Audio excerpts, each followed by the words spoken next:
Você sabe quais são os seus direitos fundamentais garantidos pela Constituição? Em tempos de intensos debates políticos e reformas legislativas, entender a Constituição nunca foi tão crucial. O TV Câmara Entrevista te convida para fazer parte desta conversa sobre direito constitucional.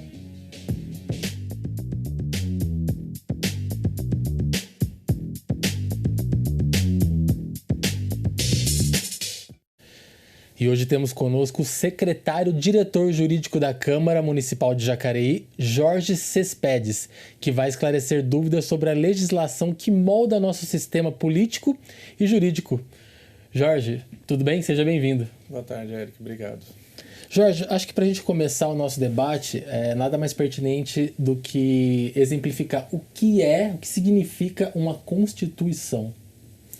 Bom, numa linguagem bem simples, Eric, uma Constituição é a base normativa de toda uma nação, um país, um Estado. Então, a Constituição é o que delimita como que vai nascer esse Estado, qual é a obrigação desse Estado para com a sua população, quais os limites que esse Estado tem, até onde ele pode intervir na vida privada dessas pessoas, e a relação desses particulares, né, dos indivíduos, nós, né, com esse Estado, como que se dá essas tratativas. Então, a Constituição é esse mapa do jogo, né? Como é que vai funcionar a vida nessa sociedade. Perfeito, Jorge. E quais são os princípios fundamentais que regem, no caso, a nossa Constituição? Bom, a nossa Constituição ela tem um conjunto de princípios que reflete o momento que nós vivemos na transição do regime militar para o regime democrático. Então, o legislador à época, ele espelhou muito o sofrimento, a angústia da população naquele momento. Então, a nossa Constituição ela tem como norte a não discriminação das pessoas, o desenvolvimento do país, tem uma repulsa muito grande por grupos paramilitares, que são as milícias, né, que basicamente foi trauma desse período militar. Certo, perfeito, Jorge. E falando um pouquinho mais dessa questão da Constituição, de uma Constituição, na verdade, né? Qual que é a importância dessa Carta Magna para o país? Limites. Basicamente, a importância maior ela pode ser resumida nessa palavra. A Constituição disciplina, a nossa especificamente, muito claramente, até onde o Estado pode ir, né? Eu faço novamente um link com o período militar, que nessa época as pessoas elas eram apreendidas, né, bem entre aspas, para averiguação, para uma investigação, e não tinha uma regra clara de onde essa pessoa ia ficar detida, quem poderia eventualmente rever essa apreensão, essa prisão, né, falando muito claramente. Então, essas são os contornos. Perfeito. Falando um pouquinho ainda dessa questão do regime militar que você trouxe para nós aqui, como que foi feita essa transição constitucional nesse período militar? Naquele momento de transição, né, às vésperas de 88, houve uma constituição de uma Assembleia Constituinte, né? Então, antes de tudo, foi determinada eleição para essa finalidade, de se elaborar uma Constituição da República, definir essas normas que o Estado brasileiro ia ter como referência na sua atuação enquanto Estado, enquanto governo, e na atuação da sua população, do seu povo. Então, a nossa Constituição ela surgiu a partir de uma Assembleia Nacional Constituinte. Então, houve uma eleição especificamente para essa finalidade, de se elaborar uma Constituição. Certo. E essa Assembleia Constituinte, ela é um aparelho, um sistema obrigatório em toda a elaboração de uma Constituição? Não, você tem modelos e modelos, né? Há países que não necessariamente procederam dessa forma, que já apresentaram uma Constituição redigida, elaborada, e submeteu esse documento à votação do seu povo. Então, o povo escolhia ou não uma nova Constituição. Exemplo disso, nós temos o caso do Chile, que aconteceu recentemente. Ah, certo. Você pode falar um pouquinho para nós sobre o caso do Chile? Como que se deu essa alteração na Constituição deles? Basicamente, assim, a sociedade ela evolui. Então, a partir do momento que uma regra ela já não está mais tão contemporânea, a nossa, por exemplo, é de 1988. e ela não contempla aspectos do mundo digital, né, que é uma realidade massiva, não só no nosso país, mas no mundo todo. Então, alguns países, principalmente aqueles de origem europeia, eles já têm uma regulamentação sobre essa questão do digital, quais os direitos do indivíduo no mundo digital. Isso já é uma coisa essencial, já não é mais uma coisa secundária, como no final do século passado. Então, para se adequar a essas novas mudanças, às exigências daquele povo, da realidade daquele povo, muitas vezes, ao invés de se fazer uma reforma pontual, mudando, acrescentando ou retirando algum dispositivo já existente na Constituição, quando a reforma é muito grande, se torna mais viável refazer a Constituição por inteiro. E foi mais ou menos isso que aconteceu no caso do Chile. Perfeito, Jorge. Voltando um pouco aqui para a nossa Constituição brasileira, né? Falando um pouquinho da história ainda, quais foram as constituições que nós tivemos durante o período, desde a formação do país até agora? Olha, nós tivemos algumas boas constituições, cada uma refletindo muito o momento político e histórico da época. Então, nós temos desde o momento de uma abertura pós-império, né, quando o Brasil deixou de ser uma, entre aspas, colônia de Portugal, vindo aí pelo período inicial da democracia, chegando no período militar, onde se endureceu basicamente todo o regime, e com essa reabertura democrática em 88. Então, eu não elenquei todas, né, destaquei só os momentos mais importantes, mais relevantes da história constitucional brasileira, mas basicamente esse seria o traçado, né? E a Constituição atual, de 1988, ela já, né, apesar de ser uma Constituição jovem aos olhos da democracia mundial, ela já conta com mais de 100 reformas, ou seja, ela já foi submetida a mais de 100 emendas, né? Atualmente, salvo engano, nós devemos estar na 120 alguma coisa, né? Mas para uma democracia tão jovem é um número muito significativo de reformas. Certo. Aproveitar que você falou essa questão das emendas, né? Como que se dá esse processo dentro da Constituição? Então, no modelo brasileiro, uma reforma constitucional ela exige uma maioria de votos significativa, o que a gente chama de maioria qualificada. Então, nós precisamos de 3/5 dos deputados e também senadores para poder viabilizar uma emenda. É uma discussão muito rígida, né?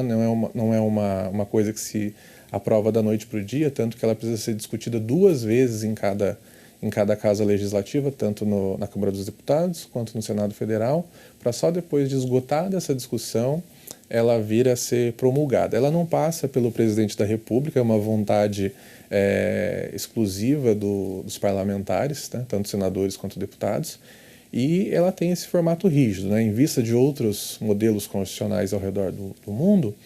A nossa Constituição ela tem essa característica de que, para que ela seja modificada, o processo de modificação dela é bem rígido, né? Fora o procedimento legislativo propriamente dito, hoje há muita judicialização, né, dessa matéria. Isso significa o quê? Que, às vezes, um parlamentar ou alguma entidade de classe, um grupo associativo que não vê com bons olhos alguma matéria, alguma modificação, ou às vezes existe um erro realmente no processo legislativo, eles buscam o Supremo Tribunal Federal, que de certa forma interfere no processo, seja paralisando a discussão, seja adiando essa discussão, ou às vezes até suspendendo a discussão. Então, nós temos aí essas nuances, né? O processo de modificação em si, ele já é rígido e ainda tem esses fatores externos que acabam tornando, se não mais rígidos, um pouco mais burocráticos, mais dificultosos. Entendi. E essa rigidez, Jorge, ela vem desde que essa Constituição foi promulgada ou com o passar do tempo a gente foi observando essa maior judicialização do processo de aprovação, né, de emendas? Então, a rigidez em si, ela já foi fruto da vontade da Assembleia Constituinte. Então, no momento em que se elaborou essa nossa Constituição, a de 88 exclusivamente, não me refiro às anteriores, foi definido que o processo de mudança da Constituição ele não deveria ser um processo simplificado, né? A ideia é que aquilo que foi elaborado em 88 permanecesse em vigor o máximo de tempo possível, então qualquer alteração demandaria um consenso, uma adesão de uma ampla maioria. Então, essa rigidez ela foi estabelecida, ela foi definida pelo que nós chamamos de Assembleia Constituinte. Perfeito. E a Constituição anterior, que a gente estava conversando, que ainda diz respeito ao regime militar, havia a possibilidade de se fazer emendas dentro de uma Constituição num regime militar? Aí o governo militar ele tem uma particularidade que a gestão dele não foi no modelo constitucional, né? A própria ideia de regime militar é incompatível com a ideia de modelo constitucional. A gestão, né, dessas regras de Estado, esse modelo de nação, ela basicamente se deu por atos institucionais, né? Então foram os atos institucionais que regulamentavam os aspectos da vida em sociedade, e a maioria deles sempre cerceando direitos. Perfeito. Você citou aí a questão que atualmente nós temos mais de 120 emendas já aprovadas, né, dentro da Constituição vigente. Existe algum limite para essas alterações?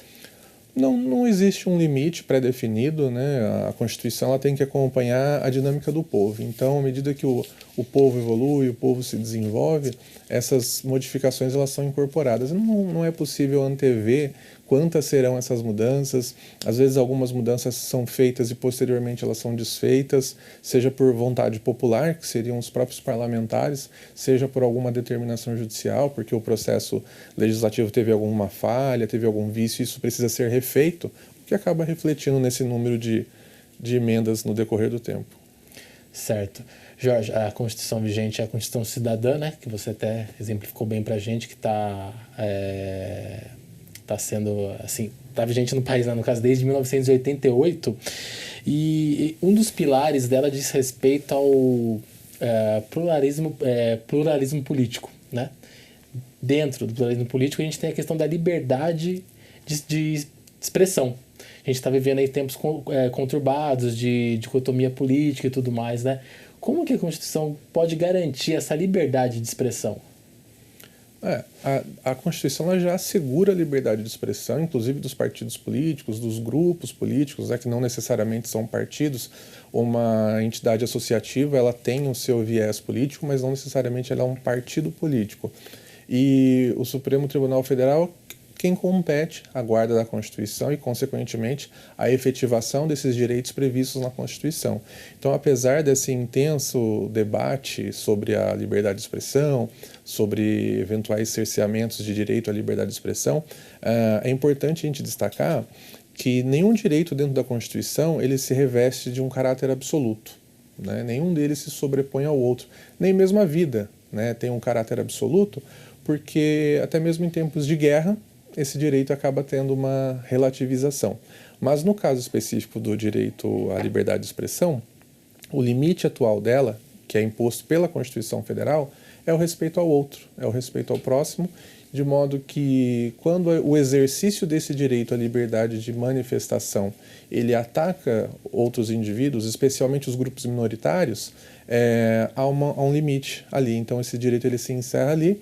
E um exemplo disso foi em 2019, quando o Supremo Tribunal Federal reconheceu a criminalização da homofobia e da transfobia, justamente calcado nesse debate, de um debate à liberdade de expressão e, de outro lado, a dignidade desses grupos minoritários. Então, numa ponderação de direitos, o Supremo foi enfático, né, em afirmar que esses grupos minoritários têm direito à proteção, de modo que aquelas pessoas, aqueles sujeitos, aqueles indivíduos que exercem o seu direito atacando outros sujeitos, eles não têm essa prerrogativa constitucional. Então, todos os direitos previstos na Constituição, eles têm uma certa medida de autocontenção. Certo, então a gente pode dizer que há dentro da Constituição um limite, né, no qual essa liberdade de expressão pode prevalecer. Isso, a Constituição ela tem um sistema próprio de balanceamento de direitos, isso em todos os contextos, né? Desde o contexto do particular com o particular, que foi a sua pergunta, até um contexto de Estado versus Estado, por exemplo. O Judiciário, que é um braço do Estado, com o Legislativo, que é outro braço do Estado. Então, no sentido de harmonizar esses direitos, né, a Constituição ela estabelece esses mecanismos todos, que inclusive hoje a doutrina, né, os estudiosos chamam de sistema de freios e contrapesos, justamente para equilibrar e harmonizar o exercício dessas prerrogativas constitucionais. Perfeito. Você falou da questão dos poderes, né? Como que se dá a aplicação da Constituição dentro do caso dos três poderes, né? Aqui no Brasil? Hoje a Constituição brasileira ela traz claramente quais seriam as esferas de atuação desses poderes, desde o poder judiciário, do poder legislativo e do poder executivo, em seus três níveis, né? O nível federal, o nível estadual e o nosso nível aqui, o municipal. Então, é preciso que cada ente de poder, às vezes representado pelo indivíduo, então o poder legislativo, ele tem uma parcela que é o seu integrante, que é o vereador, que é o deputado, que é o senador, e eles precisam respeitar os limites que a Constituição estabelece para que não haja essa judicialização. Se houver ali alguém entrar na esfera de atribuição do outro poder, certamente o judiciário é chamado para solucionar esse conflito. Ou, muitas das vezes, há uma rusga, né, até com o próprio judiciário, de modo que o próprio parlamento acaba buscando mecanismos para poder deixar o sistema harmônico, deixar o sistema onde cada esfera de poder consiga executar suas atribuições sem interferir na do outro. Perfeito, Jorge. Bom, TV Câmara Entrevista vai para uma breve pausa e logo mais voltaremos para dar sequência à nossa conversa. Fique conosco.